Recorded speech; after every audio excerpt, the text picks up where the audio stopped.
प्यारे बच्चों, शाहपुर में लाली नामी बुढ़िया मशहूर थी जो बदमिजाज और चिड़चिड़ी थी।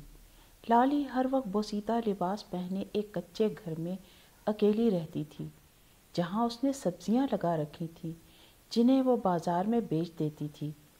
इसने कुछ मुर्गियाँ और एक गाय भी पाल रखी थी। वो अकेली जान थी मगर बेइंतहा कंजूस थी। वो अक्सर खाना भी नहीं पकाती थी। अगर कोई पड़ोसियों से कुछ भिजवाता तो वह दरवाजे से वसूल करके उसे लौटा देती। इसके पास नीले रंग की एक पुरानी लालटेन थी जिसे वह रोज़ साफ करके चमकाती थी, मगर रोशन कभी न करती। फिर भी वो पूरे गांव में लाली लालटेन वाली के नाम से मशहूर थी।